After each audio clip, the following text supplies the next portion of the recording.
Everyday এলিগেন্সে সবাইকে স্বাগত। আজ এই ভিডিওতে আমি নিয়ে এসেছি পাকা আমের ক্ষীর রেসিপিটি। তবে শুরু করার আগে যারা এই চ্যানেলে নতুন তারা সাবস্ক্রাইব বাটনে ক্লিক করে বেল আইকনটি অন করে নিন পরবর্তী ভিডিওর নোটিফিকেশন সবার আগে পাওয়ার জন্য।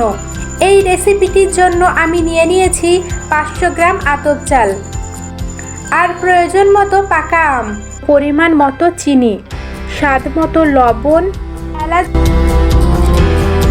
এবার আতপ চালগুলি জল দিয়ে ভালো করে ধুয়ে নিচ্ছি।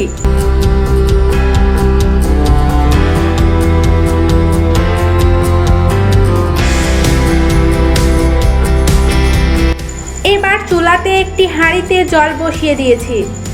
জলটা গরম হয়ে গেলে ধুয়ে রাখা আতপ চালগুলি দিয়ে দিচ্ছি। চালগুলি সিদ্ধ হতে হতে এর মধ্যে আমি পাকা আমগুলির খোসা ছাড়িয়ে ধুয়ে নিয়েছি। এবার এই পাকা আমগুলিকে হাতের সাহায্যে ম্যাশ করে নেব। আপনারা চাইলে মিক্সারের সাহায্যেও এই কাজটি করতে পারেন।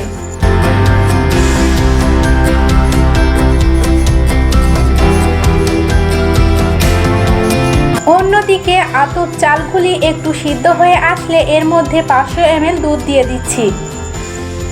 আপনারা চাইলে দুধটা আগে থেকে জাল করেও নিতে পারেন। এবার এটাকে কিছুক্ষণ জাল করব।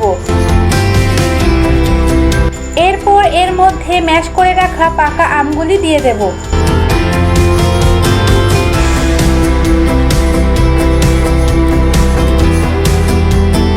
এবার এর মধ্যে স্বাদ মতো চিনি দিতে হবে।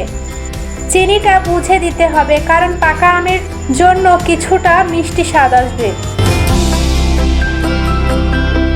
আর দিচ্ছি সামান্য পরিমাণ লবণ। আপনারা লবণটা চাইলে অ্যাভয়েড করতে পারেন। এবার কিছুক্ষণ ফুটিয়ে নেব যাতে চিনিটা ভালোভাবে মিশে যায়। খুব বেশিক্ষণ ফোটাবো না। চালটা ভালোভাবে সিদ্ধ হয়ে গেলে এবার নামিয়ে নেব। নামানোর ঠিক আগে একটু এলাচ গুঁড়ো ছড়িয়ে মিশিয়ে নেব। তাহলেই রেডি হয়ে গেল পাকা আমের ক্ষীর। বন্ধুরা, ভিডিওটা ভালো লাগলে লাইক ও শেয়ার করবেন, আর রেসিপিটি বাড়িতে বানিয়ে আমাকে কমেন্ট করে জানাবেন কেমন লেগেছে। আজ এখানেই বিদায় নিচ্ছি। সবাই ভালো থাকুন, সুস্থ থাকুন। ধন্যবাদ।